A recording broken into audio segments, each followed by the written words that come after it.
I'll ring the bell to begin the meditation period, work with the breath for the first few minutes, being attentive to guide the mind back whenever the mind wanders, and then I'll come in a few minutes and lead you in a short meditation on Bodhichitta.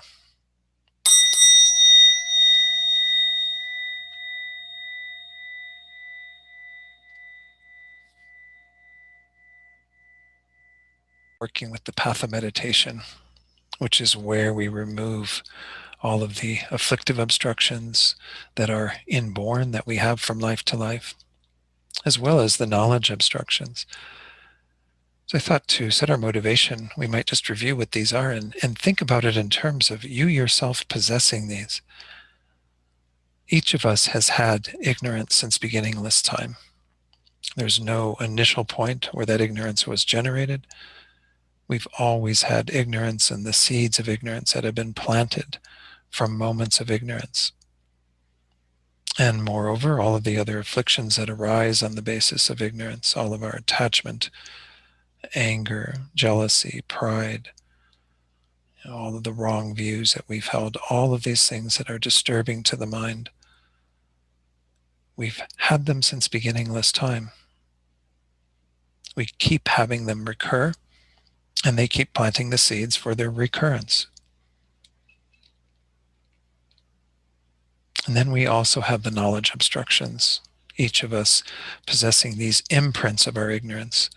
Due to the force of our ignorance, the mind has been under the control of these imprints, giving rise to a dualistic appearance, a false appearance.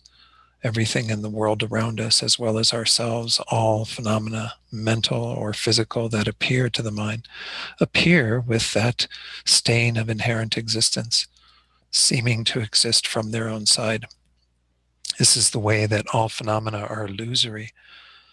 They appear to exist in one way that is contrary to how they actually exist. And of course, this false appearance causes us to buy into that and strengthen our ignorance, continue to create this misconception that believes in that appearance, that holds fast to it. So we're learning the way in which the Bodhisattva actually abandons these. It's important to have some idea of how we go about doing that so that we can then have some confidence in our ability to overcome these, to know that there are antidotes to these that can be generated, and most specifically the wisdom realizing emptiness, though it's always together with some measure of method, merit that we have to accumulate to put some force behind those realizations so that they will do this deeper work. But again, we have to have that conviction through our studies that although we've had these since beginningless time, without a doubt they can be removed. They've been removed by every Buddha who exists right now. They themselves, those Buddhas, were just like us in having these beginningless imprints and stains on our own minds that simply needed to be removed. But recall that again, the only way that we can do the entire work, that we can remove all the obscurations, both those that are afflictive as well as those that are obscurations to knowledge, to omniscience, is by not just having the wisdom realizing emptiness, but having the mind of bodhicitta.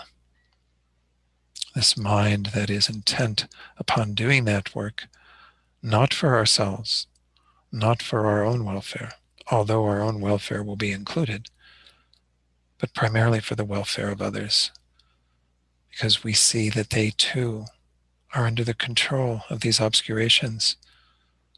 They too are caught up in samsara due to the force of their own afflictive obscurations, and also are kept from becoming fully enlightened by their knowledge obstructions. So generate the mind of bodhicitta that sees the reality of what we're all involved in, every one of us under the control of these factors, every one of us having the potential to remove them, to know the true freedom that comes when we are no longer under their control. And moreover, we will have all the perfect qualities then to help others who have not yet removed those obstructions to do that work. So again, generate that motivation of bodhicitta in your heart now with that thinking informing it. so that our study tonight becomes very powerful, very meaningful in helping us to overcome those obstructions and to help others to do the same.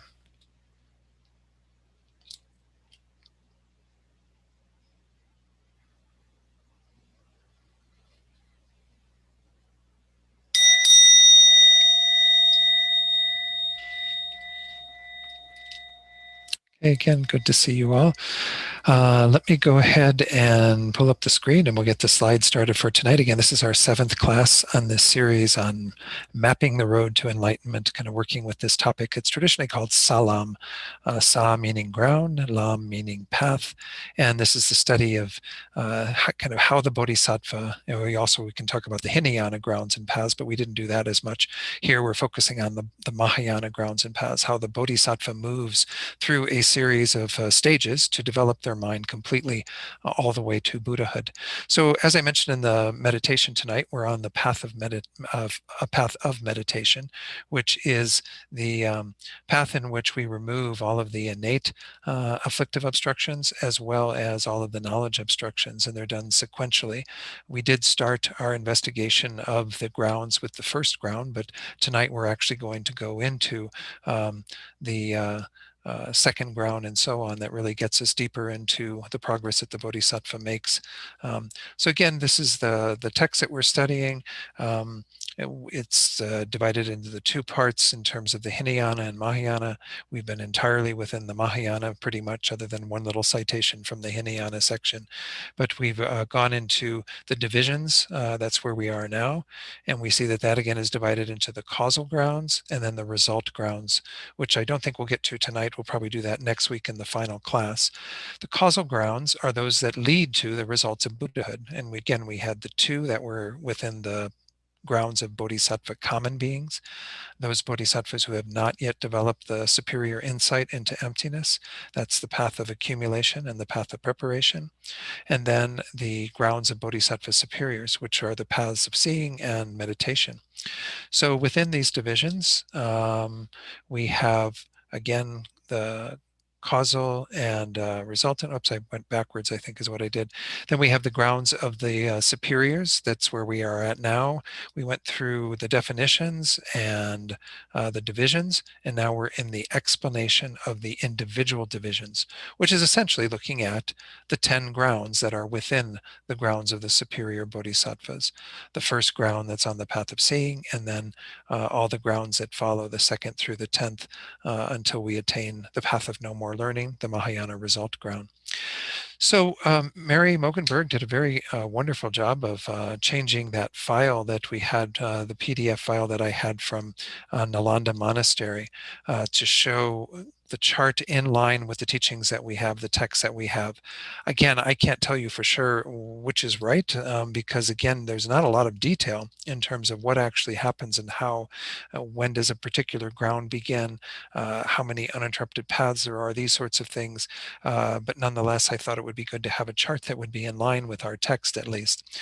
So the modified chart now shows each ground beginning with an uninterrupted path, just as our text had indicated, okay? That was one thing I pointed out at the beginning of last week. Then it also now shows the 2nd meditative equipoise that occurs within the 8th ground. Again, that was also missing from the chart that we had. So let me go ahead and show that to you. And I'm pretty sure that that's already been uploaded to the Dropbox. The file will start with the letters REV. It's the revised version of this. So what you have in front of you then is, again, a modified version of it, where if you start with the first ground has changed a little bit, because previous to this, it ended at the end of the uninterrupted path. Again, the uninterrupted path is the herringbone to the left that goes from up to down. Those angular lines represent the initial movement into the meditative equipoise, the uninterrupted path that will act as an antidote, in this case, to the big of the big innate afflictive obstructions. When you get to the end of the first ground, you're in a meditative equipoise on emptiness that suddenly becomes powerful enough to do that. And as soon as it becomes powerful enough for that, you create an uninterrupted path. That is now the beginning of the second ground, as it's pointed out right here. I think you can see where my little cursor is. Then what would follow in the next moment is the liberated path, or the path of release, when there is a cessation of the big innate afflictive obstructions. And then, of course, at the end of the second ground, after the Bodhisattva comes out of that meditative equipoise, goes on to experience mostly subsequent attainment in between, and then goes on to generate a meditative equipoise at the end of the second ground that acts as the antidote to the middling of the big, and so on. So you'll see that each of these grounds now starts with an uninterrupted path. And when you get to the eighth ground, the end of the seventh ground, again, the Bodhisattva would go into a meditative equipoise on emptiness. And when it becomes strong enough, combined with the merit that has been generated, that is the culmination of a second great countless eon of merit, the Bodhisattva is then able to remove all three layers of the small afflictive obstructions, the big of the small, the middling of the small, and the small of the small. Because again, the Bodhisattva has a very powerful mind there at the end of the seventh ground, beginning of the eighth ground. So then the other thing that I pointed out in the slide I just showed you was that you have then this kind of smaller one, but again, it doesn't represent that it's any less powerful. It's just that it was hard to fit it on the chart with all the other things on here. But at least we've got it in there now that you have a second meditative equipoise that occurs entirely within the eighth ground that acts as an antidote, in this case, to the big or the great knowledge obstructions. Then at the end of the eighth ground, because the Bodhisattva comes back out into subsequent attainment, continues to generate more merit, the Bodhisattva then would go into the ninth ground with the uninterrupted path that acts as an antidote to the middling knowledge obstructions. Then when they enter into the 10th ground, after the ninth ground subsequent attainment, they would remove the course of the small knowledge obstructions, the course of the small knowledge obstructions. Then at the tail end of the 10th ground, they generate the uninterrupted path that acts as the antidote to the small of the small. And of course, when they attain the path of release from that, they attain the path of no more learning. That's the end of the continuum of a sentient being, the beginning of the continuum of a Buddha. So essentially, yeah, Mary also very kindly moved over these little lines here that are up here around the third great countless eon, which would begin with the beginning of the eighth ground. The pure grounds also begin with the beginning of the eighth ground. Why they are called the pure grounds, again, is because according to Prasangika, then on those three grounds, you have removed all of the afflictive obstructions, because all three levels of the small were removed at the tail end of the seventh ground when the meditative equipoise became the uninterrupted path of the eighth ground and removed those. So thank you, Mary, for doing that. It's nice to have one that we can work with where I'm not kind of having to get you to imagine what's supposed to be going on. So essentially, this is, as I understand it, in line with our texts. Remember, I did mention that Geshe Kelsang Wamo mentioned in her teachings that there is a first ground on the path of meditation, but again, I didn't see any confirmation of that in our text. It's also not in Jeffrey Hopkins' presentation in Meditation on Emptiness. So I'm leaving that off of our chart. I don't know how to reconcile that other than, again, it seems from what I shared with you last week from Geshe Choni.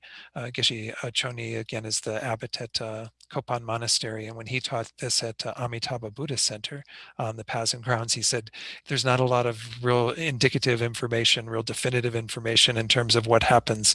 We just know that by the time you get to the end of the first ground, enter the first ground, really, you have removed the innate afflictive obstructions. The acquired. Then you've removed the innate afflictive obstructions by the time you enter the eighth ground, and then you've removed the knowledge obstructions by the time you become a Buddha. So again, this is, as it's explained by Geshe Choni, kind of what we have to work with. And then after that, it's sort of filling in the gaps and figuring out what's removed where. So there will be differences that you might even see in other texts. I'm not so sure. I haven't really studied many texts that, again, present it from the Prasangika point of view, which is what we're doing in this course as well. Again, that being the final view of the Buddha in terms of the wisdom of emptiness that we need to realize. So we are now going to enter into the second ground, which I didn't need to do that. I actually wanted to pull up the text. Let's get the text back up there. Okay, so we are on page 23 of our text, and the second ground is being discussed. As I mentioned in the last class, we looked at the first ground, which according to our text and the new chart, the version of the chart, is entirely within the path of seeing. There is no first ground of the path of meditation.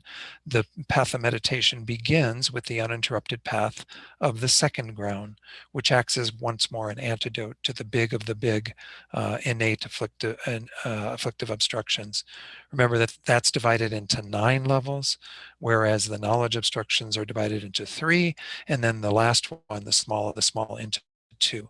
So you end up with 4 different levels there, 9 different levels here in terms of the innate afflictive obstructions. So let's see what our text says about this second ground. It's called the stainless, and we'll read in a moment why it is called that. The mode, remember that there are 4 topics that we're going to look at with regard to each of these grounds. I went through those last time.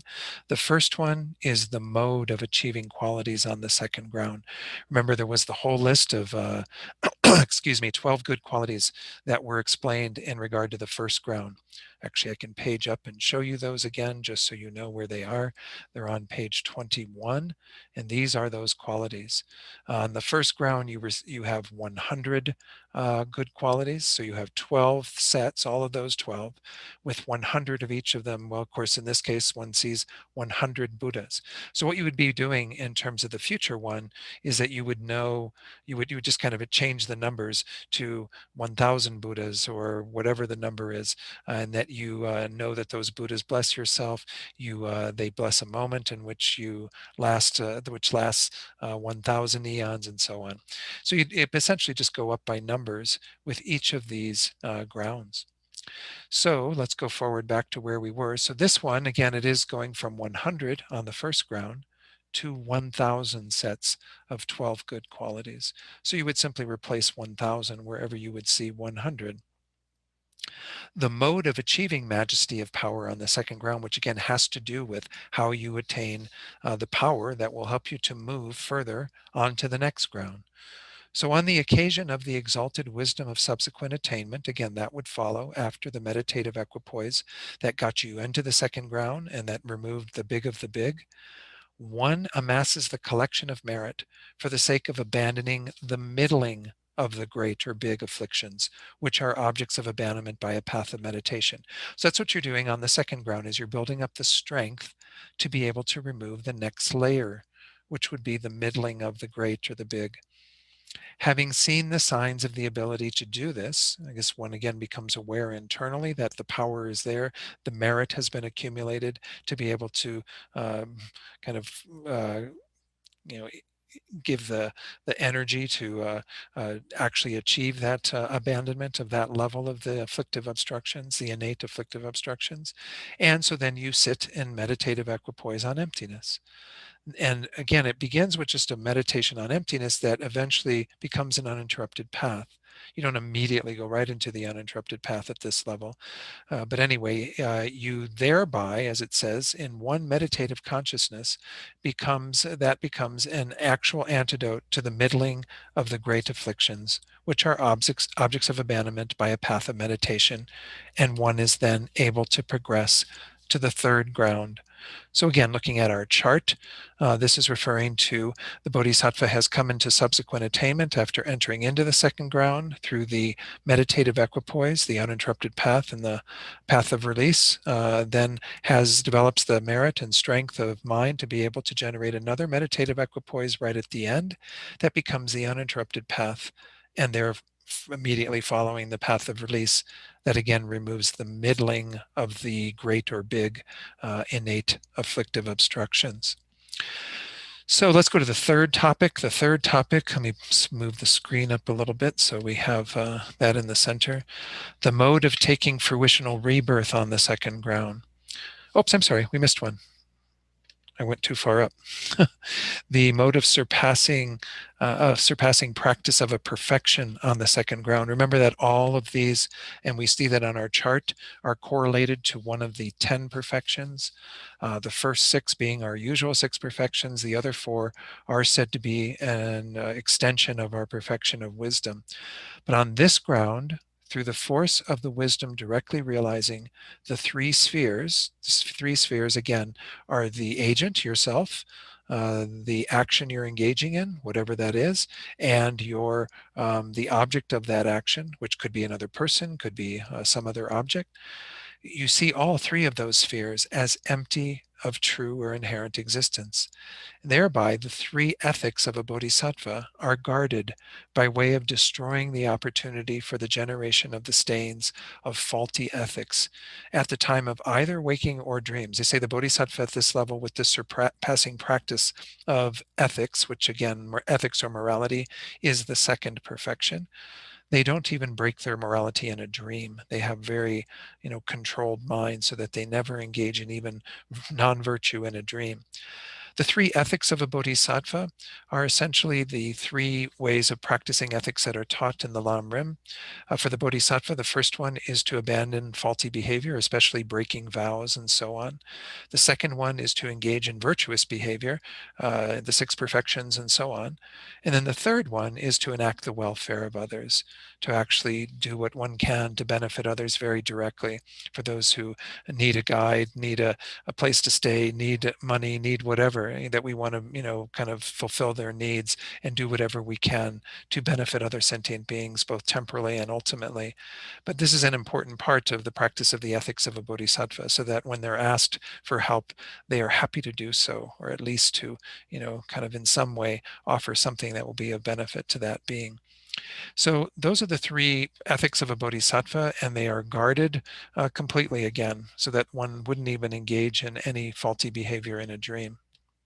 Now we go on to the fourth one, the mode of taking fruitional rebirth on the second ground. Remember that this pertains to what one is able to be reborn as, various accomplishments that, again, I can't really speak so much to what all of these are, but they do get greater as you move through the grounds.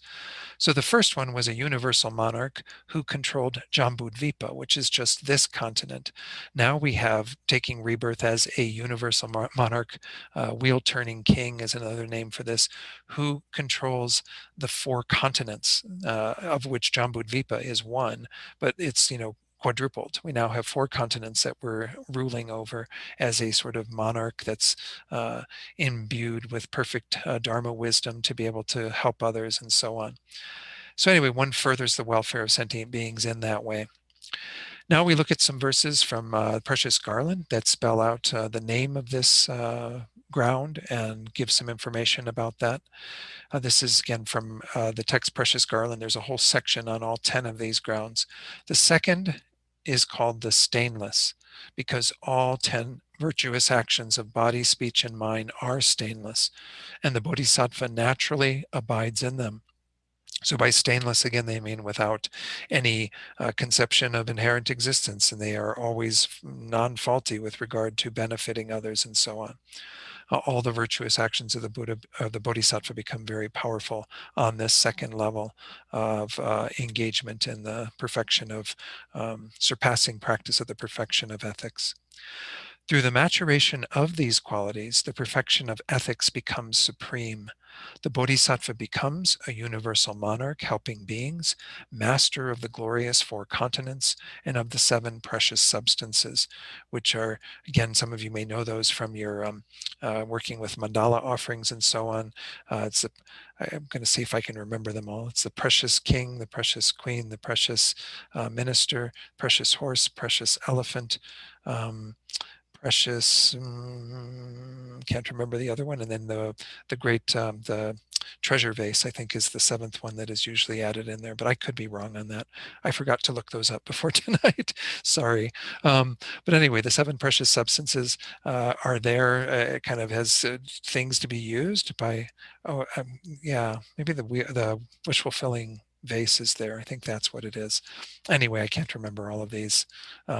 Anyway, I'll maybe look it up during the break just to be clear about what is included in those seven precious substances. There is a reason for calling this ground the stainless, because, for example, just as when One has wiped away the stains of one's face. One's face is free from stains then. So this bodhisattva has abandoned the stains of faulty ethics, even in mere dreams, due to which it is called the stainless. Again, they would never have any faulty ethics arising because they have the wisdom realizing emptiness firmly in their minds. As it said, seeing the three spheres, all is empty of inherent existence. So they would never engage in any sort of faulty behavior on the basis of that mind of wisdom and so on. Then there's a quote from Maitreya's ornament for the Mahayana Sutras, which says, because of being free from the stains of exertion at faulty ethics, it is asserted as the ground of the stainless. And then Nagarjuna's text, which is quoted for these as well, praise of the element of qualities. As one who has various stains of desire and so forth is always stained, whoever is without stain is called the stainless. So again, as I said previously, I think in last week, the Bodhisattva does have a surpassing practice of the perfection of ethics, just as they had one in regard to generosity at the first ground. But it doesn't mean that they've actually achieved the full perfection. Recall that all 10 of these are a case of giving the name of the result, which is the perfected state of a Buddha, where the 10 perfections are all completely perfected, to the cause. So you generate the perfection of generosity in its surpassing mode on the first ground, but it doesn't become fully perfected until you attain the state of Buddhahood. And then it's the same for every one of the perfections as we move through the 10 grounds. So let's go back to our text and, oops, I'm sorry, I want to do slides. I want to do some slides on the second ground. I've been sharing, again, there are 22 similes for bodhicitta as one moves through the path and the various grounds.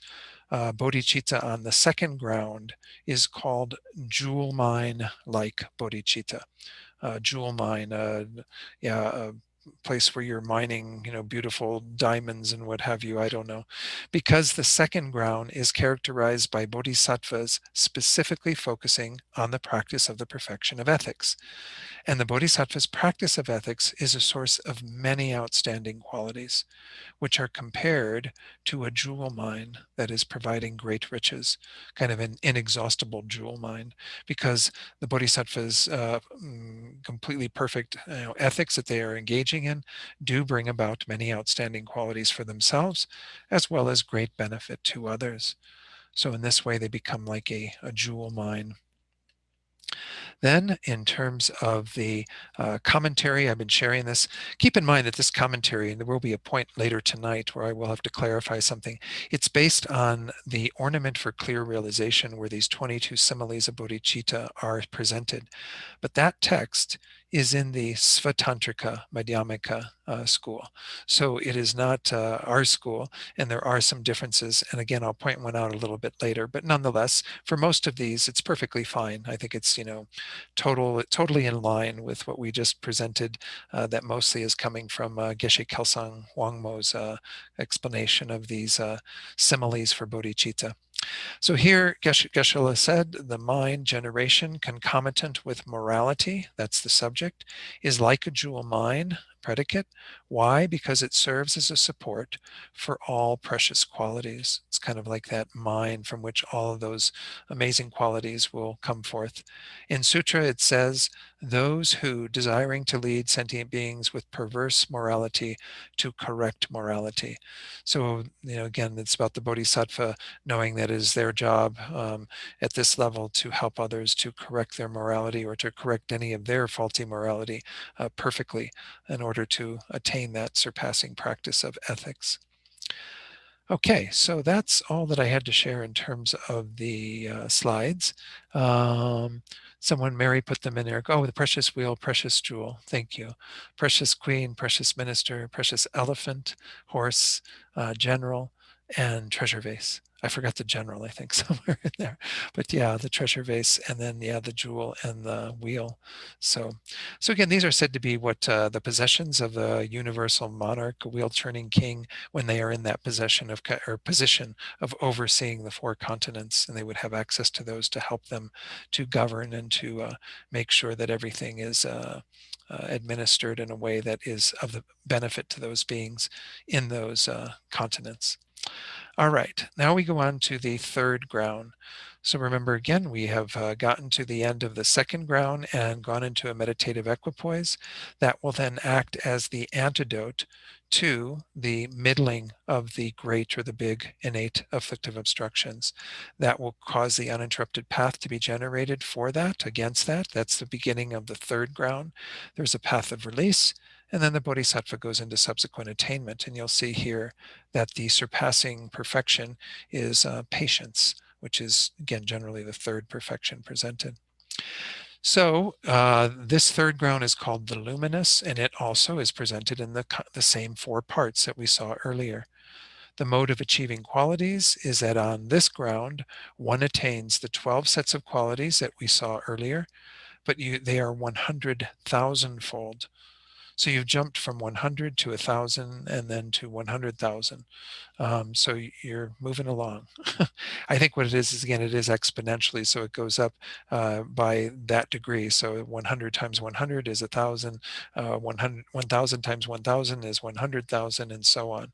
When you get to some of the later ones, they're going to use these wild out there examples of like how many are involved in this, but these get to be numbers beyond our ability to understand or to comprehend what's involved, but we just can take them as advice that yes, we're going to have more and more amazing qualities the further we go on the path of meditation. The mode of achieving majesty of power on this ground is that here one amasses at the time of subsequent attainment the collection of merit for the sake of abandoning the small of the great or the big afflictive obstructions, because you've already abandoned the large and the big and the middling. Now you're going to abandon the small. And this is to be abandoned by a path of meditation. Then, seeing signs of being able to abandon those, one sets in meditative equipoise on emptiness. That's what happens again at the tail end of that ground. Thereby, one meditative consciousness becomes an actual antidote to the small of the great afflictive obstructions to be abandoned by a path of meditation, and one is able then to move to the fourth ground. So that's the power that the Bodhisattva is attaining at this level, is to remove an even subtler level of obstruction, innate afflictive obstructions. Again, the small of the great or the big innate afflictive obstructions.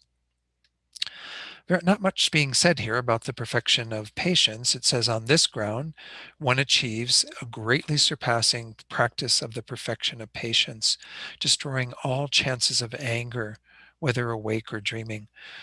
In the text by Chandrakirti, Supplement to the Middle Way, that goes through these grounds in terms of that presentation.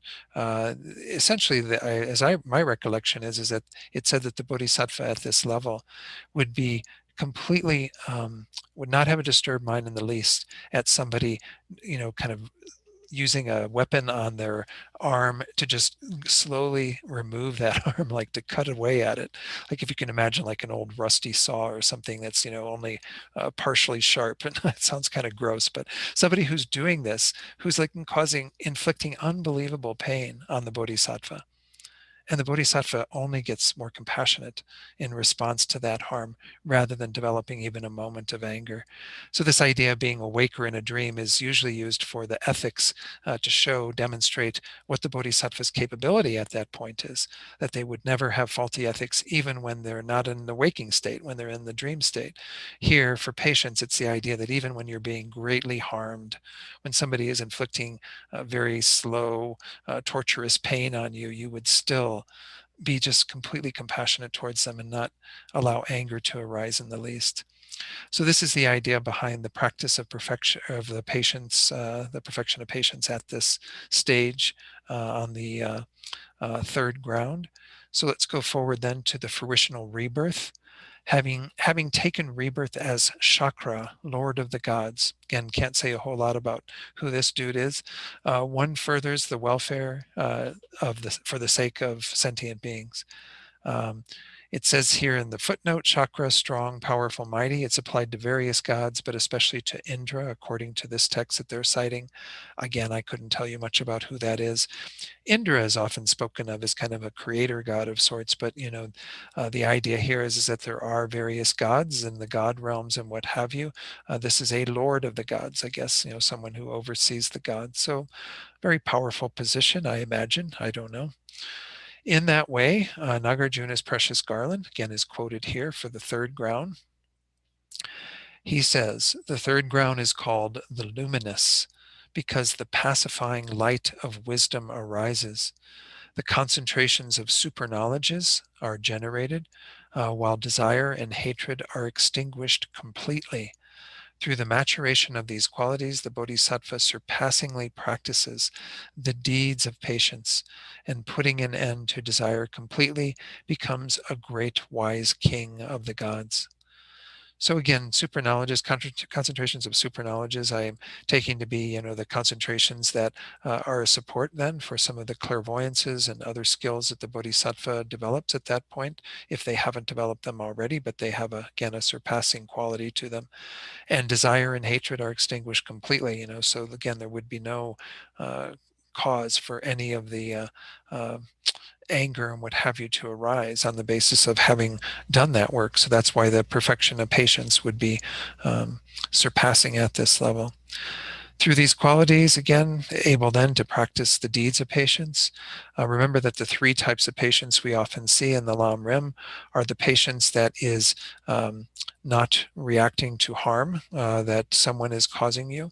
And just like that example I showed, the second one would be not getting upset and angry when at just the general sufferings of samsara, having to experience illness, whatever, all the varieties of things. And then the third one is having a patience in regard to one's practice of the Dharma. So anyway, it says here there's a reason. Let me scroll up a little bit. For calling this ground the luminous, because like fire burning a collection of firewood, the light of the exalted wisdom, which destroys dualistic appearances, arises in meditative equipoise, whereby in subsequent attainment there dawns an appearance which is like the color of clouds at the time of sunrise and sunset. Again, I can't say much about this. There is a footnote on this that at the bottom of that page 25 that says the translation is dubious, is somewhat doubtful. They don't really know for sure that that's being translated correctly. Again, I think the big thing to take away from this is that you do have this exalted wisdom that is growing as you move through the grounds. And on the third ground, it has that fire-like quality. Remember how we used the heat description for the first level of the path of preparation? It's a similar quality here, which is kind of beginning to destroy and remove the dualistic appearances. Again, we won't have a removal of those dualistic appearances in their entirety until attaining Buddhahood, but the exalted wisdom, which realizes emptiness, would certainly do that, so that you never have an appearance of inherent existence when you're in meditative equipoise. But nonetheless, it seems here in subsequent attainment, there is some sort of an appearance to the Bodhisattva that's like the color of clouds at the time of sunrise and sunset, some sort of very brilliant light. Maitreya's ornament for the Mahayana Sutras, because of causing the great illumination of doctrine, it is the luminous. Nagarjuna's praise of the element of quality says, having stopped well the nets of afflictions, the very clear stainless wisdom clears away immeasurable darkness, whereby it is called the luminous. So again, these seem to allude to a different maybe analogy for how we talk about lightness or illumination. But it's, again, an illumination of Dharma within our own minds, an ability to have greater power to our minds that will cause the Bodhisattva, again, to remove the final level of the big or the great innate afflictive obstructions and enter into the fourth ground. So, whoops, yeah, let's go. I did mean to do that. Good. I'm glad I did the right thing. Sometimes I toggle the wrong way. So this is where we want to go back to our slides and take a look at what bodhicitta is called on this ground. It's called ocean mine, like ocean mine That's an ocean mind. Anyway, it's called that because the third ground is characterized by bodhisattvas specifically focusing on the practice of the perfection of patience. And just as a great ocean, I don't know why mind needs to be in there, but anyway, it was in that text. Just as a great ocean is not disturbed by anything, likewise, the bodhisattva's practice of patience is such that they are not unsettled by disturbing factors such as aggression and so forth. So again, you have this idea of like the vast ocean being undisturbed by even something crashing into it wouldn't really disturb the vastness of the ocean.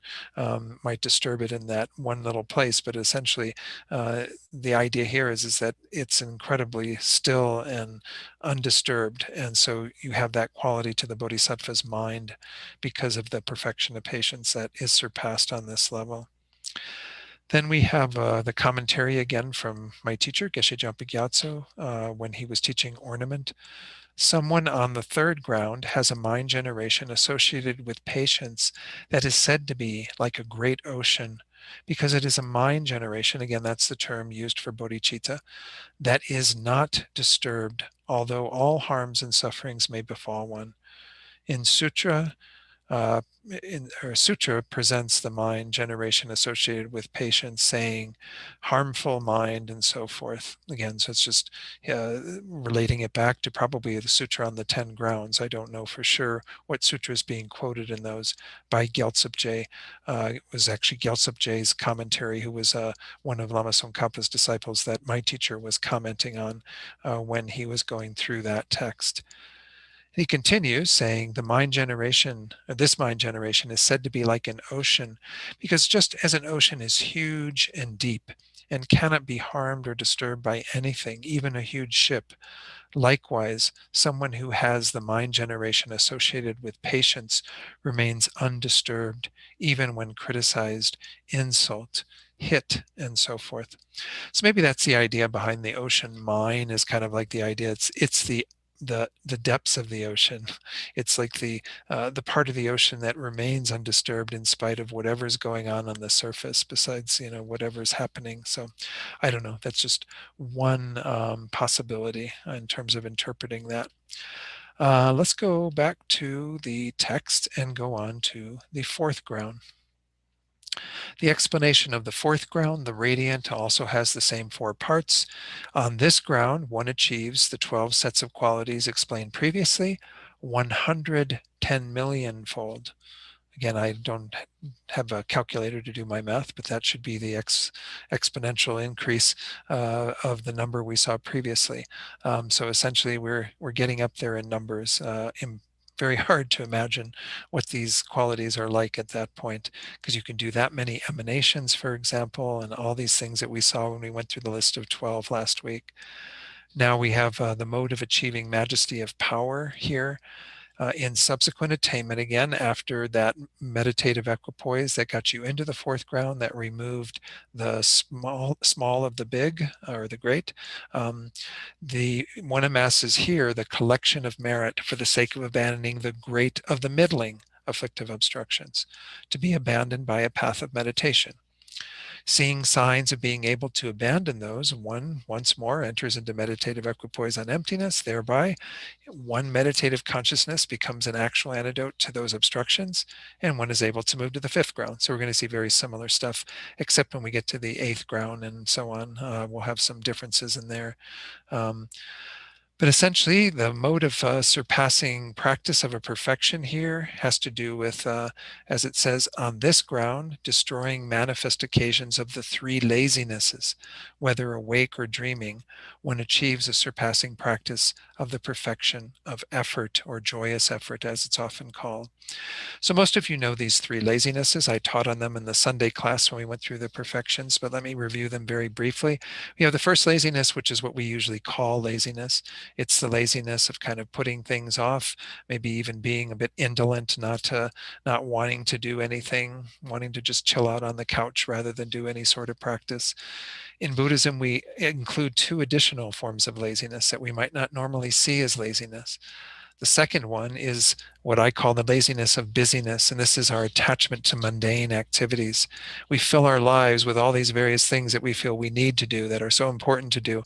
And some things we do have to do, admittedly, to keep food on the table, to keep these bodies sustained, what have you. But nonetheless, we get quite attached to a lot of worldly activities, and we spend all of our time and energy on those because of that attachment, and we therefore don't put energy into our spiritual practice.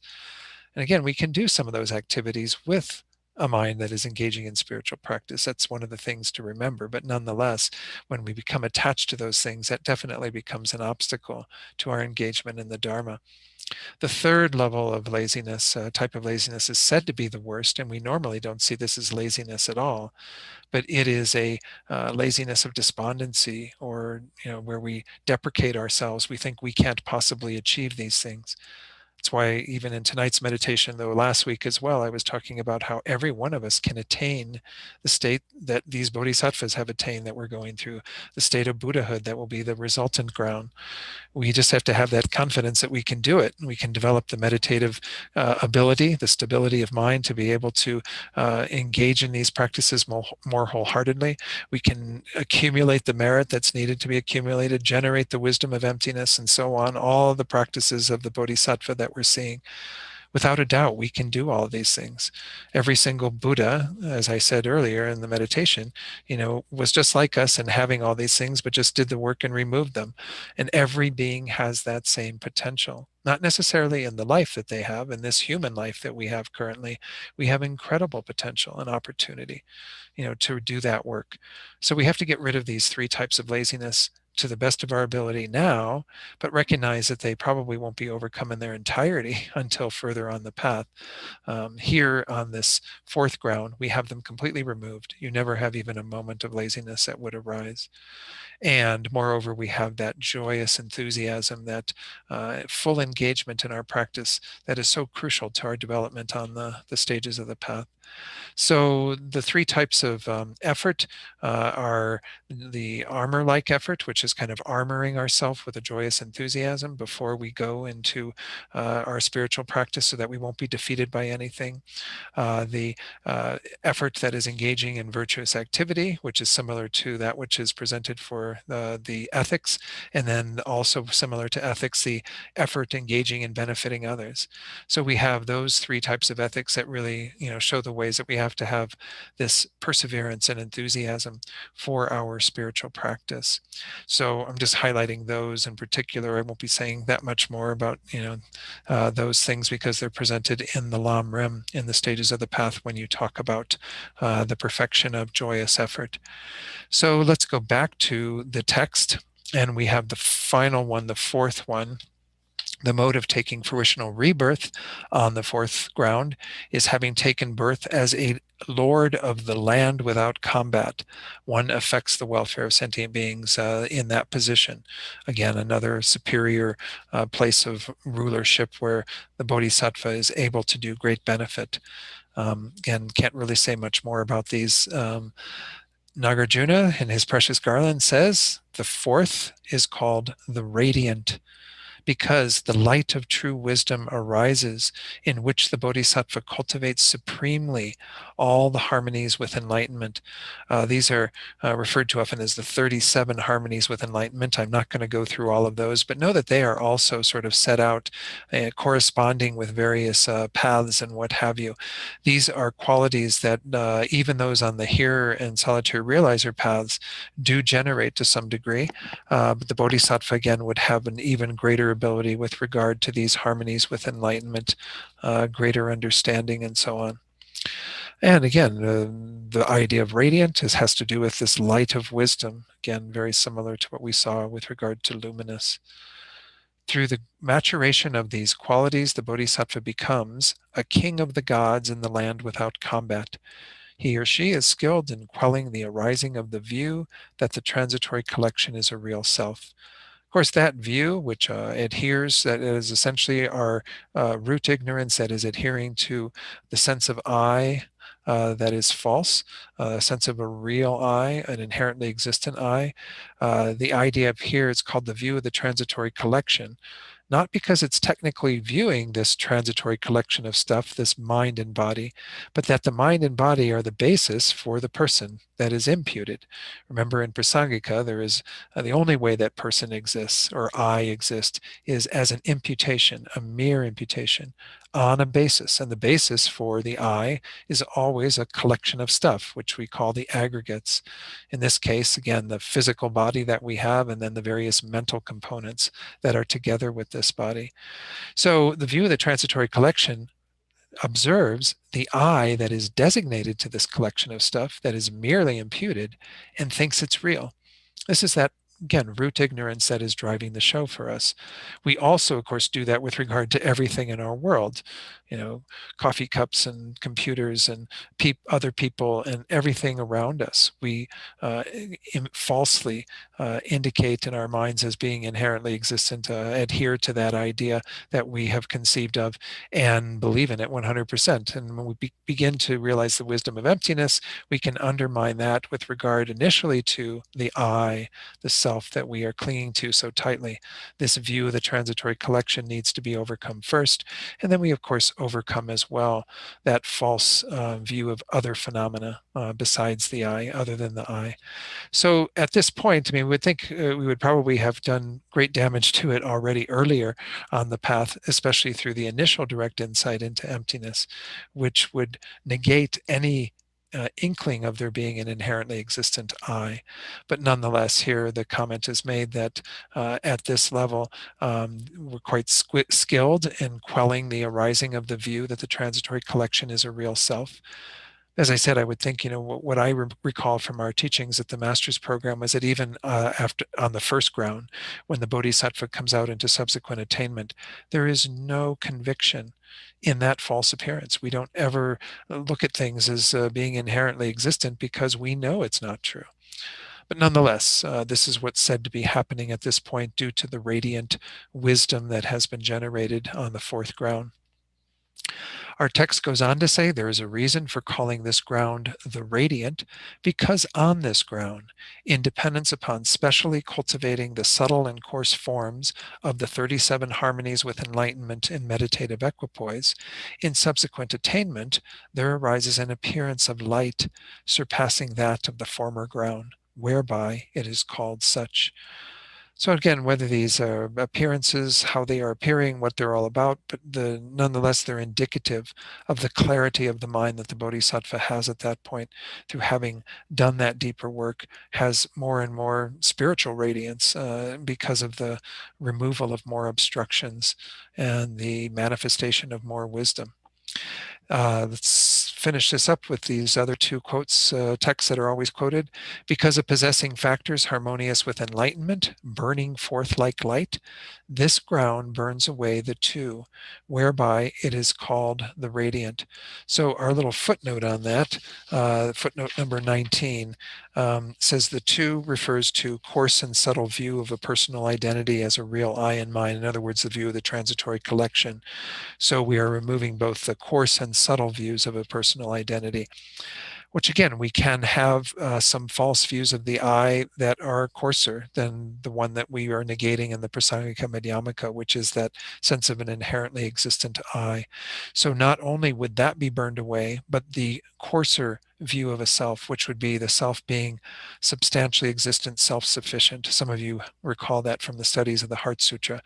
It's a coarser view, though it is one that we have innately, which essentially is looking at the I that is believed to be inherently existent and thinking that it is a sort of master or owner in regard to the aggregates. It's kind of among the aggregates, but a controller of sorts. Jeffrey Hopkins uses the example of like a head salesperson, and the aggregates are like the sales department that the head salesperson is in charge of and has some, again, kind of control over. But nonetheless, it is seen as something as somewhat distinct within the collection of the aggregates, but nonetheless among them, not completely and utterly different, but nonetheless having some distinguishing ability within that collection of the aggregates. And of course, His Holiness often points out that the way that we can see this operating in our lives as an example would be if someone were to say to you, well, would you, if you could trade your body for or a nice youthful body, like the body of a 16, 20-year-old, whatever, somebody who's still got a lot more energy than what we have the older we get, we might very happily say, yes, I would exchange my body, as if my body is some sort of possession of the I that we can, replace out and say, okay, yeah, I'll take, a new body. But just that sense of the I that is there behind that indicates this type of a I, this coarser view of a self. And then of course we could do the opposite. We could say, or the other factor, would you do the same thing with regard to your mind? If someone said, oh, would you like a new, fresh, kind of sharper mind than what you currently have? And you might say, yes, I'd be happy to take that new mind. Again, as if there is that distinct sense of an I that is among the aggregates that would happily swap out the mind and get a new one that's much sharper. So again, this is pointing to that sense of a self that we have quite innately. We think that there is someone in charge here. There's an I in charge here that, again, has its own sort of ability to stand apart from the aggregates, but nonetheless is involved with them very intimately in controlling them, overseeing them, possessing them, and so on. As if the aggregates depend upon the I, when of course what Prasangika says is that the I depends upon the aggregates, and of course vice versa, but that's one of the things that isn't in this view. The I depending on the aggregates, and that if we don't have a mind and a body as a basis for a person, we can't have a person. There has to be a basis for that person to be imputed. So anyway, I'm not going to go too deeply into the emptiness teachings as part of this, but know that at this level, at the fourth ground, the Bodhisattva has completely removed both the coarser views of a self as well as the subtle view of a self, so that they aren't going to be manifest arising. Again, they haven't done the deeper work of removing them completely, which won't be done until they enter the eighth ground. But nonetheless, again, they're made so that they are no longer manifest. Then Nagarjuna's praise of the element of qualities. This ground, due to being illuminated by the light of constant virtue and encircled by the light of the exalted wisdom that has abandoned commotion, is asserted as the radiant. Again, I don't know that I can say much more about that. It's just essentially referring to the same thing in regard to illumination and wisdom. Well, we better take a break here. We're not going to get a break tonight, so I have about 8:08. So let's go ahead and just say 8:18, 18 minutes after the hour. We'll reconvene, and I'll ring the bell, and then we'll go on and take a look at the slides that pertain to Bodhichitta at this level, and then continue with our text. All right, so take a stretch break. See you soon.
Okay, during the break, John did put a question in the chat box, which is directed to me. It says, is it correct that the view of the transitory collection is the same as the view of a self-sufficient, substantially existent self? For the lower schools, yes. All the schools beneath Prasangika Madhyamaka, they would say that that entails the view of the I being self-sufficient, substantially existent, or that there being the existence of that type of person.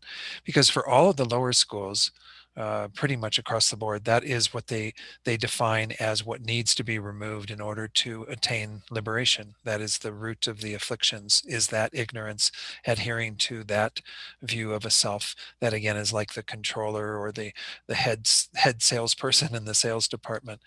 For Prasangika Madhyamaka, though, it is defined differently. And in that case, it would be defined again as the idea of seeing a real or an inherently existent I on the basis of the merely imputed I that is imputed to the collection of the aggregates, the mind and the body. So for all of the lower schools, the answer to your question is yes. For Prasangika Madhyamaka, it is no, because they would say that that is a coarse view of a self, it is a form of ignorance, but it is not the view of the transitory collection, because the view of the transitory collection for Prasangika Madhyamaka is the ignorance adhering to an inherently existent I. So it's quite specific to the I as opposed to the general ignorance that misperceives other phenomena. But anyway, that's the answer to your question. I hope that's clear. So, okay, good. Let's go ahead and carry on with our text. Actually, with the slides, going back to the slides for the fourth ground. Bodhichitta on the fourth ground is called Vajra-like. Most of you know this idea of a Vajra, or sometimes it's called diamond. The idea is it's an indestructible substance. It's Vajra-like Bodhichitta because the fourth ground is characterized by bodhisattvas specifically focusing on the practice of the perfection of joyous effort. And just as a Vajra has the quality of being indestructible, likewise, the bodhisattva has indestructible resolve. Again, they no longer have those factors of laziness that are arising, so they are engaging wholeheartedly in their practice at this point without any fault whatsoever. Their joyous effort, their enthusiasm is indestructible in that way. So once more, I have the quote from Geshe Japa Gyatso in his commentary from Ornament. The mind generation or bodhicitta associated with effort is like a Vajra, because such a bodhisattva has firm trust in the path and therefore never moves from the Mahayana vehicle. Again, they would have developed that firm confidence in the path and the dedication to seeing the Mahayana vehicle through. You would think they'd have that earlier, but nonetheless, it comes to its culmination in this surpassing practice of joyous effort at the fourth ground. In regard to this mind generation, it says in Sutra, those lazy ones, meaning that bodhisattvas who want to lead the lazy do such and such a practice, that they actually become the example of how to overcome any form of laziness by way of how they are practicing, how they are tirelessly going about their pursuit of the path. We go on to the fifth ground. Let's go to the text as usual. And again, we're not going to see any difference in the outlines. There are the four outlines. It starts at the bottom of page 26. On 27, it starts with the first. On this ground, one achieves once more those 12 sets of good qualities, but 1,010 million fold, which is, again, pretty large number. Mode of achieving majesty of power. It says very similar to what we've seen before. In subsequent attainment, one amasses the collection of merit for the sake of abandoning the middling of the middling afflictive obstructions, which will be what will be abandoned to go into the sixth ground. Seeing signs of being able to do that, one sets in meditative equipoise, thereby one meditative consciousness, meaning from going into that meditative equipoise and emptiness into the uninterrupted path and the path of release, that actually becomes an actual antidote to those obstructions, and one is able to move to the sixth ground. So again, remember that in the uninterrupted path, you're applying the antidote that is formed at that level, so it will counteract that level, the middling of the middling. And then in the path of release, it's as if you've closed the door so that those will never return again. They are gone once and for all. You never have to do that work again. The surpassing practice of a perfection says, on this ground, through the force of one, destroying the possibility of becoming distracted in either a waking or dreaming state, and two, becoming skilled in the coarse and subtle forms of the Four Noble Truths, one achieves a greatly surpassing practice of the perfection of concentration. So again, I didn't want to go into too much detail. I'm not going to talk about the coarse and subtle forms of the Four Noble Truths. Just know that the Bodhisattva acquires greater knowledge and awareness of those truths. Remember that they're called the Noble Truths because they are truths for a noble one, an Arya, a superior. And so the Bodhisattva is quite skilled in that knowledge of them. There is also, again, no possibility of becoming distracted. So thereby, the Bodhisattva achieves this greatly surpassing practice of the perfection of concentration. or meditation as it's sometimes called, but it's referring to meditative stabilization, the ability to keep the mind unwaveringly on an object of virtue for as long as you wish. The mode of taking fruitional rebirth, having taken rebirth as a lord of the joyous heaven, one furthers the welfare of sentient beings in that role. And the quotes from Nagarjuna, Precious Garland, the fifth is called the extremely difficult to overcome. Usually it's just called the difficult to overcome. I don't know, I've never heard it called extremely difficult to overcome, but it makes sense because the Bodhisattva at this point is, their mind is extremely difficult to overcome by any other sort of factors that would be discordant with the peace of the mind of the Bodhisattva. Since all evil ones find it extremely hard to conquer a bodhisattva on the fifth ground, he or she becomes skilled in knowing the subtle meanings of the noble truths and so forth. Through the maturation of these qualities, the bodhisattva becomes a king of the gods, abiding in the joyous land. One overcomes the sources of afflictions and of the views of all forders. Forders are those who are non-Buddhists, who say that there is a path to ford the stream of psychic existence to the other shore, but nonetheless, what they propound is not an adequate path according to the Buddha. So you are able to overcome their views, their false views, as well as all the sources of the afflictions. Again, just speaks to the power of the mind of the Bodhisattva on the fifth ground. We once more have our author talking about the reason why it has this title. The reason for calling this ground the difficult to overcome is because the abandoning of faults and taking up of good qualities done on this ground are very difficult even for bodhisattvas, and it is difficult even for devils or demons, maras, such as Garab Wangchuk.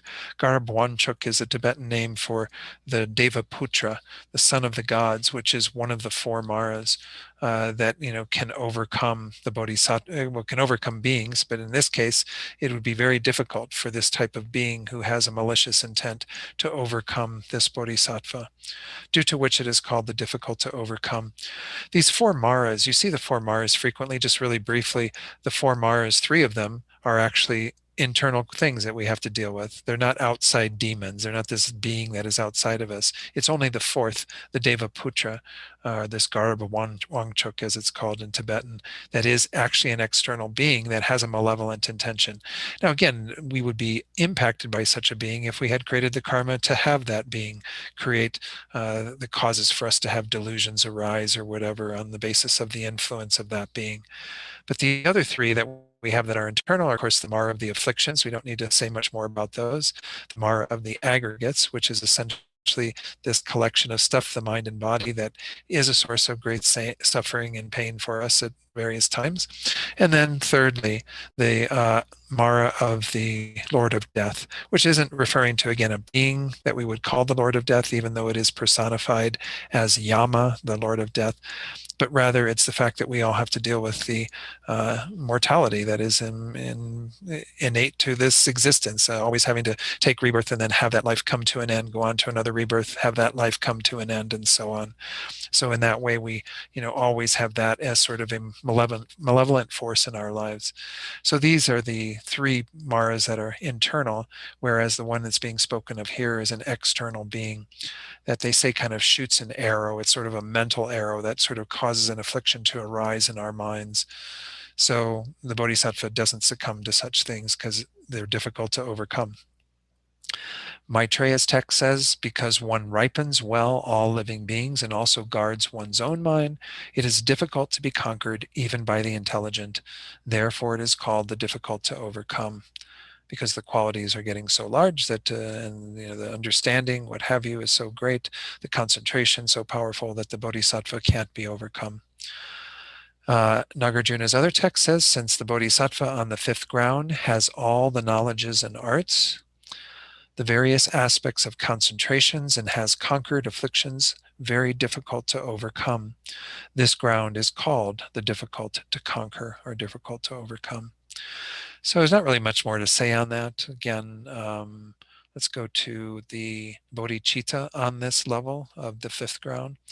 It's called mountain-like bodhicitta, because the fifth ground is characterized by bodhisattvas specifically focusing here, again, on the practice of the perfection of concentration.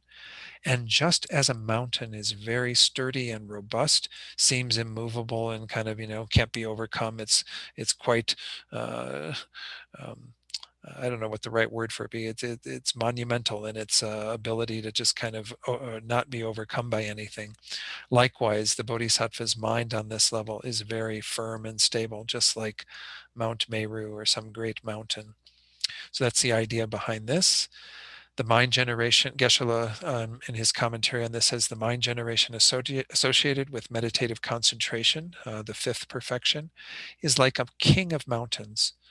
Again, they usually refer to that as like Mount Meru, mythical mountain that is at the center of all of the lands, the continents. It's part of our mandala offering prayer, right? And because such a bodhisattva's concentration is so firm that their mind does not move away from the observed object due to distraction. Meditative concentration means to be able to focus one's mind on the meditation object. Sutra says, those whose minds are distracted. So that's what it overcomes, is those whose minds are distracted. And then Geshe-la goes on to say here, this mind generation is likened to the king of mountains because while even a normal mountain is characterized by firmness and stability, the king of mountains, Mount Meru, is completely unmoved by wind and so forth. Saying that such a mind generation is unmoved by the distraction of objects means that one's concentration is not moved by the conception of true existence, which again would generally not arise, from the first ground on, but here again it takes a particular power through the perfection of concentration coming to that surpassing level. Okay. Now we're going to get into the sixth ground and the sixth perfection. But let me preface this by saying, when we studied Chandrakirti's text, which I alluded to earlier, it's called the Madhyamakavatara, the supplement to the middle way.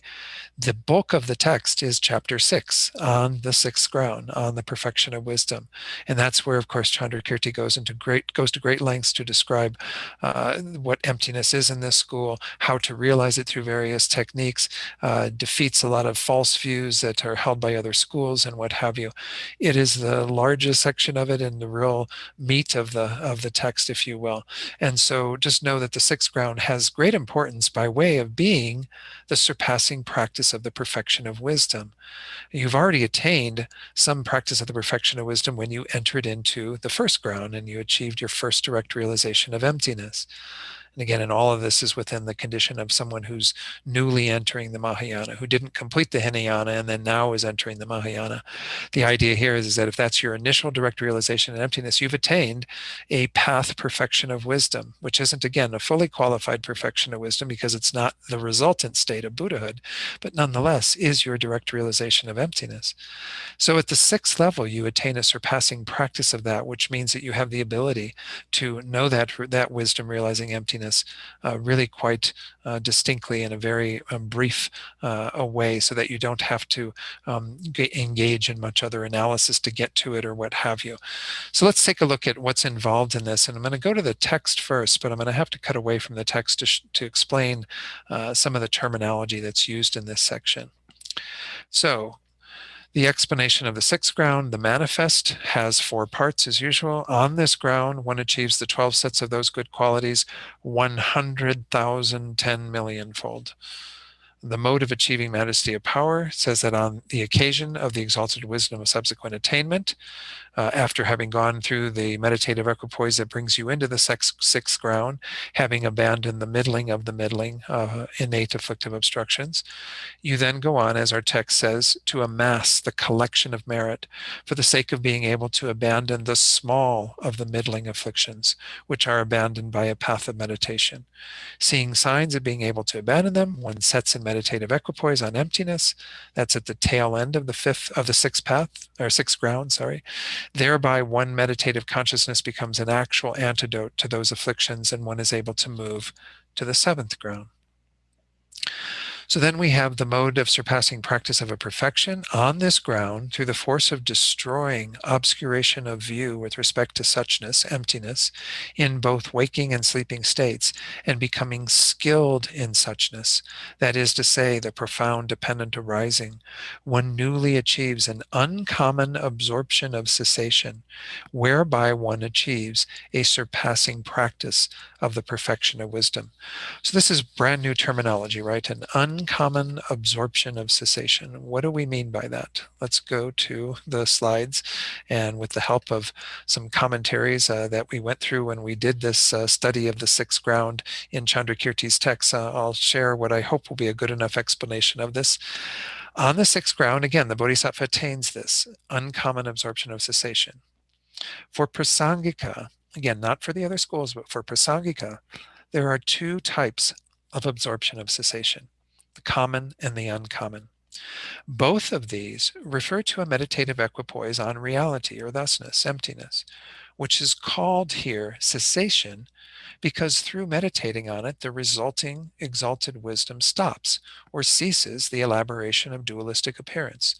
Remember, this is a quality of all of our meditative equipoises on emptiness, is that you no longer have that dualistic appearance, that false appearance that arises from the knowledge obstructions, the imprints of ignorance.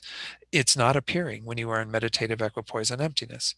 That's what we mean when we say in the Heart Sutra, no eye, no ear, no nose, no tongue, all those things are not appearing to the meditative equipoise of a bodhisattva who is realizing emptiness. All of that has been ceased through the meditation on suchness or emptiness at that time. So they're both called absorption of cessation because they have that quality. The Prasangika explanation of the common refers to a direct realization of emptiness associated with the elimination of coarse feelings and discrimination. It relies upon, as a base of concentration, a support for your concentration or your meditative equipoise, a concentration that is the absorption of the peak of psychic existence. I don't know if I presented this as part of this course, but know that this is the fourth of the formless absorptions. You have essentially, I forgot to prepare a chart for this, but essentially when you develop calm abiding, that begins to get you into the realm of working with what's called a form realm mind. But there are four concentrations that you develop that are part of the form realm, that are a refinement of your concentration, getting it more and more subtle. And it's actually said to be the fourth concentration is a very powerful basis for our direct realization of emptiness on the path of seeing and so on. But nonetheless, there are also these other four that are called the four formless absorptions, and they are in making the mind even subtler. All 8 of these actually result in creating what's called unmoving or unfluctuating karma that can cause you to be reborn in a state that is similar to those in terms of the meditative state, as well as a physical manifestation of things that are in line with those realms. So the 4 form realms are based on the four concentrations. The 4 formless realms are based on the 4 formless absorptions. The top one, what's called the peak of psychic existence, and it's called that because you can't get a subtler mind than that, even though you go through this process of developing and refining your mind and making it subtler and subtler, and you really don't even have much discrimination. I think the peak of psychic existence in some texts it's referred to as without discrimination, not without subtle discrimination. You've gotten rid of all coarse discrimination, and by way of that, coarse feelings that arise in the mind. So you're in this very nebulous kind of state that is just a mind that you hang out in and abide in, but there's nowhere to go. It's the ceiling right there. The peak of psychic existence is the highest you can go. But nonetheless, the bodhisattva develops dexterity with all of these concentrations and absorptions, and develops the ability to move back and forth between them and, up and down them and what have you. And the bodhisattva then can use that absorption of the peak of psychic existence, that final subtlemost state, together with the realization of emptiness because of their ability at that point. So this speaks again too to the surpassing perfection of wisdom that they have. Prior to this, they would have required something that's a little bit coarser of a mind, not so subtle. But at this point, they actually can do that. And of course, bodhisattvas can accomplish that even before the sixth ground. There's going to be something that happens with the sixth ground that makes it an uncommon absorption of cessation. And we're going to get to that in a moment. So let's go back to the slides and I'll explain more about this. Hopefully it'll become clearer as we go through it. Again, this absorption of sensation that is common relies upon that basis of concentration, that support, which is an absorption of the peak of psychic existence. Again, this subtlemost mind, the meditative state that one can develop. And that has an abandonment of the coarse discrimination. It still has some very subtle discrimination, but that's extremely subtle. You're abiding in this sort of, like I said, a sort of nebulous state. In some of the Vedic traditions where these techniques are taught, it is mistaken to be a mode of moksha, of liberation, but it actually doesn't cause that. It is a stopping point. You can't go any subtler in regard to the mind. Now, it is common. Why is this called common? Because that actually occurs from the first ground onward. So the Bodhisattva doesn't require, even from the first ground up, to have a coarser mind to realize emptiness. Rather, they can have a common absorption of cessation, a meditative equipoise on the basis of this support, this concentration. It's not as common as what it seems, though. My understanding from the studies we did over there is that most bodhisattvas use the fourth concentration, the fourth of the form realm concentrations to realize emptiness. But nonetheless, they have the ability, if they so decide, to develop a meditative equipoise all the way up through the absorption of the peak of psychic existence, that subtlemost mind. Okay, an uncommon absorption of cessation is only posited again by prasangika, and it exists from the sixth ground and up. This refers to an exalted wisdom of direct meditative equipoise on reality, on emptiness, that is further qualified by a surpassing practice of the perfection of wisdom. So that's really the big difference, is just that you have attained on the sixth ground a surpassing practice of the perfection of wisdom. Thereby, your absorption of cessation becomes uncommon, but it also becomes a bit more powerful by virtue of what happens on the seventh ground, having developed it at this level when it's accompanied by a surpassing perfection of wisdom. My tongue is going to start to get tight, I think, as we go on. So this is what happens. On the fifth ground, the one that we had just completed, the Bodhisattva achieves enhanced concentration, allowing them to attain the surpassing perfection of wisdom and an uncommon absorption of cessation on the sixth ground. So when you have that surpassing practice of the perfection of wisdom together with a meditative equipoise on emptiness, it becomes uncommon by virtue of having that perfection being brought to a surpassing level, which, as was explained earlier, meaning that you have this really strong understanding of emptiness through your insight into dependent arising, what have you, that strengthens the perfection of wisdom at that level. Okay, so then on the sixth ground, they attain skill. Oh, I'm sorry, with entering to the seventh ground, they attain skill with regard to this absorption there on the seventh ground, the one that we're going to get to next. That is, they are able to enter into and arise from this absorption in the shortest time of a complete action, which is said to be like 1/65th of a finger snap, one single little moment of time, according to the Buddha, that they can actually go into this absorption and arise from it in that shortest time. So an amazing skill that they develop, at that level, to be able to do that. Nonetheless, it's not maybe that, difficult, because as we're going to see here, it only took 2 moments to arise from the absorption of cessation before. But anyway, let's look at the points on here. Previously, meaning prior to the seventh ground, it was difficult to enter into and arise from meditative equipoise, since in the context of the direct realization of emptiness, the mind of the Bodhisattva, once more, we saw this earlier in the path of seeing, experiences emptiness in a manner of water poured into water. There's this like absorption into the emptiness, that the mind and the object emptiness become merged as if one. So there's no longer a distinguishing between subject and object, the subjective awareness and the object of emptiness. On the sixth ground and below, second bullet point, it is said that the bodhisattvas take 2 moments to arise from the absorption of cessation. On the seventh ground and above, They take only one moment. I mean, so maybe not that much faster, but nonetheless, this is a special quality that the Bodhisattva has, so they can enter into this absorption of cessation, this meditative equipoise, really quite quickly. So again, that's just my explanation of it. I hope it meets the needs that you have to know what this is about.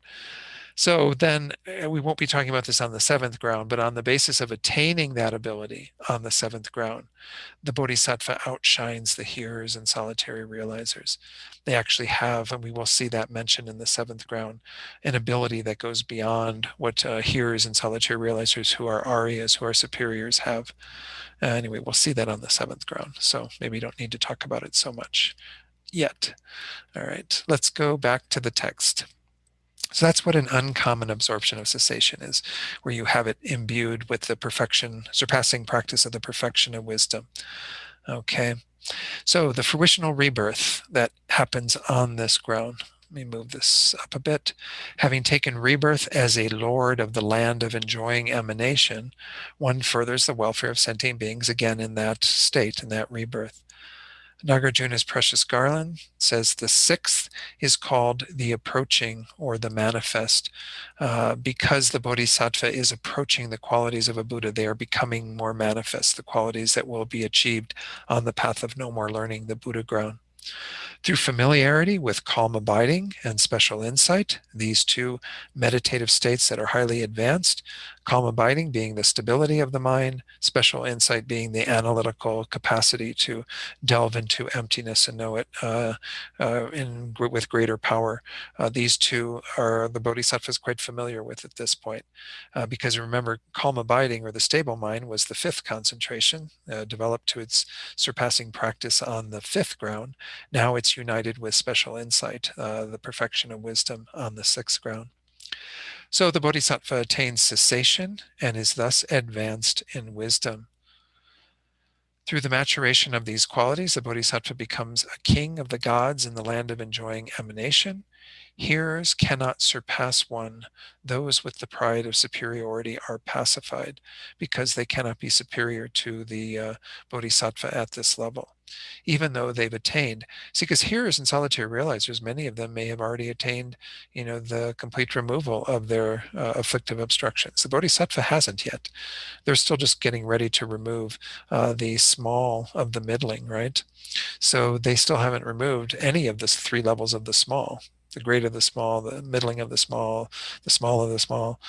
So anyway, even though those hearers or solitary realizers may have that attainment, they do not surpass the Bodhisattva at this level by virtue of this uncommon absorption of cessation. So there's a reason for calling this ground the approaching or the manifest, because through meditating on dependent arising according to the forward system and the reverse system, that's again looking at the 12 links of dependent arising and using that as an example to understand how things arise in dependence upon other factors. You can do it in the forward way of knowing that this arises from that. And you can do it in terms of, or from this gives rise to that. And you can do it in the other opposite way, that this arises due to that, the previous cause. So anyway, that's the forward and reverse system of looking at the links or the factors of dependent arising. Based on that, one meditates or manifests realization of the emptiness of true existence, of psychic existence and nirvana. Because when we look at the reverse order, that is how we examine how things are ceased, through ceasing the cause of one of the links. Therefore, that link will be ceased. And when we reverse order it and look at the cause of that link, then that would also be, when we remove that link would be removed. Again, this gets complicated because I don't want to go into the whole teaching on the 12 links of dependent arising. It's a way that the Buddha set out how we are engaging in samsara. And if we look at it from a reverse standpoint, how we can get rid of the causes that cause us to be in the state of psychic existence and achieve nirvana. So anyway, it's when we have that realization of the emptiness of true existence of both samsara and nirvana, that are the results, if you will, of the forward system and the reverse system, we are then approaching manifestly the qualities of a Buddha, due to which it is called the approaching or the manifest. Okay, so again, we have the verses to end this from Maitreya's ornament for the Mahayana Sutras. Because of manifesting here realization of these two, psychic existence and nirvana as empty of a true existence, in dependence upon the perfection of wisdom, it is asserted as the ground of the manifest. So I think that's pretty much explained by what I just went through. So seeing that psychic existence, which is how things arise in the forward order, from ignorance comes compositional actions, from compositional actions comes consciousness, and so on. And then the reverse order that results in nirvana, that if we, aging and death come from birth, so if we cease birth, then there is no aging and death. Birth comes from the karma that is called existence, and if that is ceased, then we don't have birth, and so on. So again, anyway, both of these, samsara, psychic existence, and nirvana, are realized as empty. Nagarjuna's praise of the elemental qualities says, with respect to all three aspects of enlightenment, the all-inclusive marvel and the profound production and disintegration, this ground is asserted as the manifest. I'm not sure what all three aspects of enlightenment is referring to here. We sometimes talk about different aspects of the enlightened mind, the Buddha's experience. I don't know if they're the three that are mentioned here, the all-inclusive marvel, the kind of power and marvelous qualities, the profound production and disintegration. I don't know. Those would be my guess, but I don't know. Again, I don't have a commentary on this from anybody. I'm just kind of working from this. I could have tried to find Venerable Thupten Chodron's commentary, but it would have taken me a while today, and I just didn't have the time. So, all right, let's go to the slides. I don't know that we're going to get to the seventh ground today. It would be nice to have finished that so that we would be arhats by the time we meet next week. But nonetheless, let's go through the sixth ground, the rest of what's described for the sixth ground. Bodhichitta on this ground is called medicine-like. Because the sixth ground is characterized by bodhisattvas specifically focusing on the practice of the perfection of wisdom. And just as medicine cures illness, likewise the bodhisattva's wisdom pacifies the diseases of the afflictive and knowledge obstructions. Now again, you haven't yet begun abandoning the knowledge obstructions, but nonetheless you are accumulating that power of the perfection of wisdom that makes it surpassing and capable of going on to remove the remaining innate afflictive obstructions, as well as all of the knowledge obstructions on the subsequent grounds. The mind generation that is associated with wisdom, Geshe-la says, is like medicine because it thoroughly pacifies the illnesses of the obscurations to liberation and the obscurations to omniscience. In sutra in this regard, it says those with perverse wisdom and so forth. Meaning again, this is where we develop the wisdom that is counterforce to any perverse or afflicted wisdom.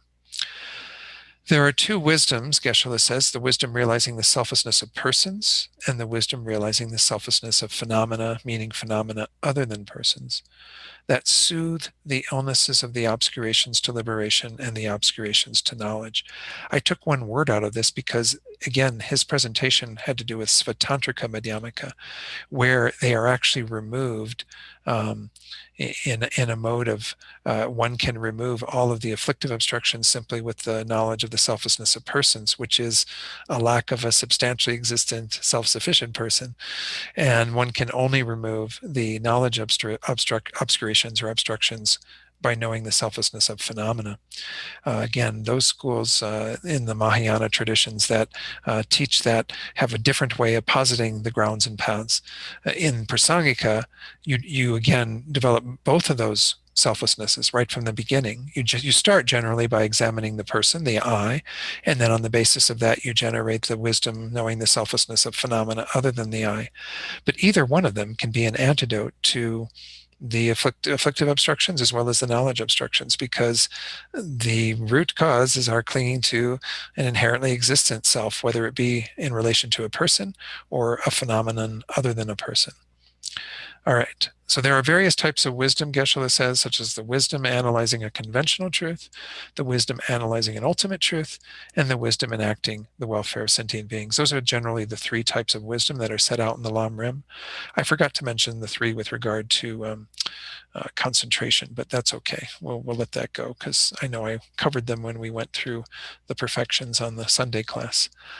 Wow, I think I'm kind of talked out. It's about 7 minutes to. Let me see if there are any questions. Anyone have any comments or questions on what we talked about tonight?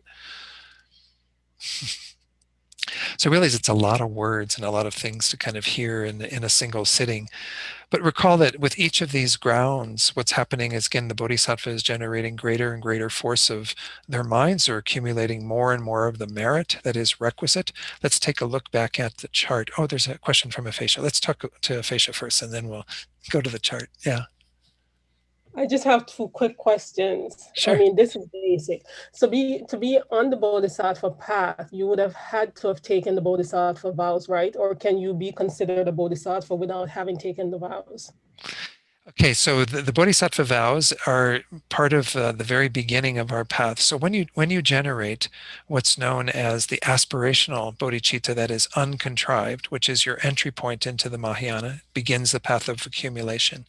They say that very shortly after that, the Bodhisattva would engage in the vows and then develop what's called practical or engaging bodhicitta, whereas before that it was just aspirational. So there is probably some duration of the path where the Bodhisattva has that uncontrived bodhicitta that is aspirational without having the engaging. Now, again, that leads to the question of, well, what happens to those of us who've taken the vows prior to entering the path, which many Mhm. of you have. And so we can say we still have the vows. We just don't have a fully qualified basis for the vows because we don't have uncontrived bodhicitta yet. So once the bodhisattva, any of us, once we attain that uncontrived bodhicitta that causes us to enter into the Mahayana path, we would then have to retake our vows on the basis of that, because what we're taking the vows on the basis of right now is a really contrived bodhicitta, that Mhm. each of us has to work on developing through the techniques that are taught in the Lam Rim. Okay.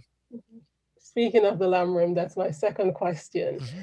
So with the Lam Rim, and we talk about the small scope, middle scope, and the great scope. So the entire path and ground. So starting at the path of preparation, is that where the great scope would start, or does that start on the first ground? The great scope would start, well, again, we could start our practice of the great scope to some degree even before entering the path, before getting Okay. onto the path of accumulation. But the very first topic of the great scope is bodhicitta, right? It's kind Hmm. of knowing that mind and how to develop it. And then, of course, the six perfections follow, and the four means of gathering disciples, these other practices, what have you. But we can practice them. But until we have uncontrived bodhicitta, we're technically not fully engaged in the great scope. But the small and the middle scope would definitely precede bodhicitta, because Okay. there's no way for you to get to bodhicitta without having gone through developing all of the realizations of the lower topics that are included in the small and the middle scope. So we would have uncontrived renunciation prior to bodhicitta. I think I'd mentioned that previously, that definitely would be there. And how would you get uncontrived renunciation? Through first developing the uh, the contrived renunciation that's based on the middle scope, and that is even based on some level of a renunciation that you develop on the small scope, because you have Yeah. to begin to renounce this life, at least initially, to look at your next life. That's the small scope. And then you have to renounce all of samsara to get to an uncontrived renunciation that would happen on the middle scope. And Yeah. then you would develop an uncontrived bodhicitta on the basis of all of that. So yeah, the Lamrim teachings, most of them precede entering the path, though the uncontrived bodhicitta would be the demarcation of where you've fully entered into the great scope, and thereby can engage in the bodhisattva vows and the practices, the six perfections, and so on, more wholeheartedly. So, Got okay. you. Oh, sure. Thank you. It's a good question. Yeah, I haven't really correlated things to the um, uh, Lam Rim, because again, the Lam Rim is another way of looking at our path to enlightenment in terms of the topics that one actually engages in. So if we were to compare this to like how somebody becomes a doctor, a person who decides that they want to become a doctor, well, all of the topics they have to study would include like basic biology and physiology and neurobiology, whatever, all the various things that would be studied. That would be like the stages of the path.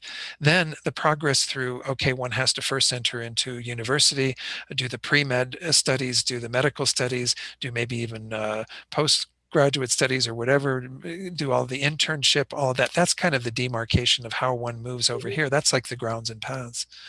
Whereas, the individual things that are studied are kind of like the Lam Rim.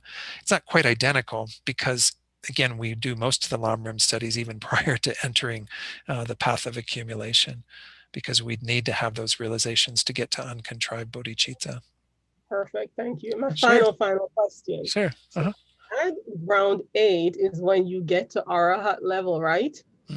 Correct. So Arhats, they're liberated from samsara and they've not taken Bodhisattva vows. So they're pretty much done. Do they just go to a pure land? So those who complete the Hinayana path, the fundamental vehicle, who don't have bodhicitta, again, who have attained the level of arhat, which is completely removing all the afflictive obstructions, both acquired and innate, they say that when they pass away from that life, they attain what in some studies is called the nirvana without remainder. They have a nirvana when they are embodied in that life, and then when they leave that body, they have this nirvana without remainder that is sometimes referred to as a solitary peace. They abide in a state of solitary peace with kind of a form of a mental body, if you will. It's not something that we would physically be able to identify, but it's a very subtle form that they abide in. And they abide in that state with the mind in complete peace for however long it takes. I've never gotten completely clear teachings on this from my teachers, but essentially they have to be stirred out of that to come around and enter into the Mahayana.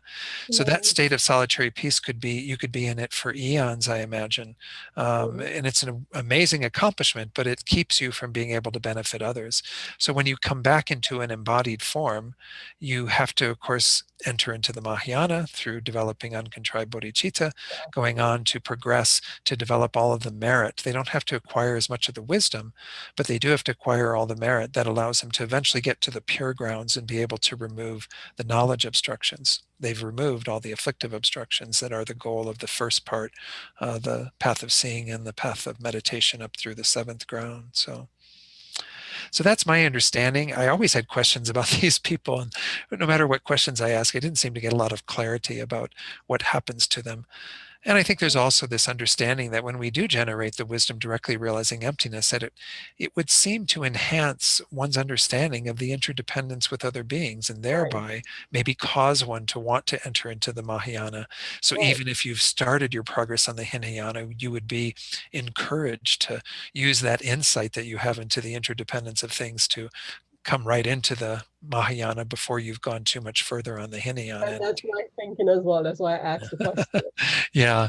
And it makes sense. But nonetheless, I mean, at the time of the Buddha, there were all these amazing arhats, beings who developed their minds to that degree, who were still embodied, and they exited that life and their consciousnesses again went into that solitary peace. At least that's the understanding. But nonetheless, the Bodhisattva path, that's why it's always said that if you have an inclination towards the Mahayana, to enter that from the very beginning, rather than going through this whole process of completing the Hinayana, checking out into solitary peace, and then being pulled back into the next, path, and have to go through the 3 countless great eons of merit that needs to be accumulated. Whether it takes 3 great countless eons of time to do that or not, there's different presentations. Most of them seem to say it's the amount of time that an ordinary being would take to create that much merit is 3 countless great eons. Therefore, it can be done more quickly, especially through the tantric path. That's why the tantric path is said to be the easy path, because we're able to actually accomplish great merit in a single lifetime, in even a short period of a single lifetime. But wow. My answer kind of got run away. It sort of ran away there to a lot of other things. But sense. Thank you. All right, Aphasia, good questions. Yeah. Any other questions? So again, I don't know what I was going to show on the chart. Maybe I don't need to show the chart. Maybe between now and the final class, maybe just take a look at the text again. If you can read ahead so that you've at least seen what comes, know that the 8th ground is going to be a little bit different. You can see what goes on there because we have that extra meditative equipoise there. And then, of course, when we get to the 10th ground, that's where it all comes to a culmination, and we are able to remove the last of the knowledge obstructions. When it gets to the Buddha ground, our presentation of the Buddha ground isn't so robust. And so I was thinking about presenting a little bit more, but I'll see what I can put together and what can be managed in the one session that we have remaining to be able to do that. So anyway, just wanted to give you a little preview of coming attractions. So let's go ahead and do our dedications then, John. So Get those on the screen.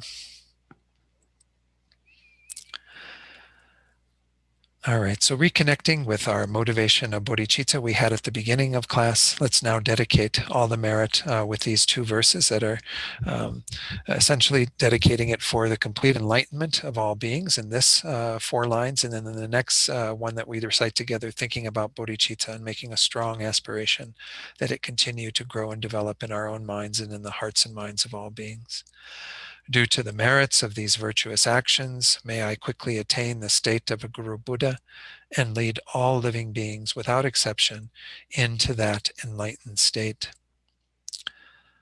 May the supreme jewel bodhicitta that has not arisen arise and grow, and may that which has arisen not diminish but increase more and more. And we make prayers for the good health and long lives of our gurus. As we do this, extend this out to create the causes for the good health and long lives of all spiritual guides and all traditions that are helping others to find peace and happiness, to practice morality, and so on. May they all be of great benefit to every being, and may every being always have perfect guides in their lives. The wish-granting, wish-fulfilling jewel, source of every single benefit and happiness in this world, to the incomparably kind Tenzin Gyatso, I beseech, may all your holy wishes be spontaneously fulfilled. For Rinpoche, you who uphold the subduer's moral way, who serve as the bountiful bearer of all, sustaining, preserving, and spreading Manjunath's victorious doctrine, who masterfully accomplish magnificent prayers honoring the 3 jewels, Savior of myself and others, your disciples, please, please live long. And then for Tenzin Asalhita, Lama Yeshe's reincarnation, Venerable One, to you whose kindness exceeds that of all the conquerors, for those wanderers in far-off places, especially the West, mindful of your loving concern for us in intentionally descending again into a family of a far distant land, we make this request. O Lama, please, please live long. Then lastly, let's dedicate for the good health and long lives of those, for the removal of obstacles for those who we know who are experiencing that, the removal of illness, any difficulties that people are going through besides those, as well as those who have died, those who are dying, any beings who we're holding in our heart right now who are experiencing the varieties of suffering. Dedicate this merit for them so that they might be free of that suffering, and moreover that they might find everything that will bring them true peace and happiness. And may all beings find true peace and happiness through what we've done here tonight.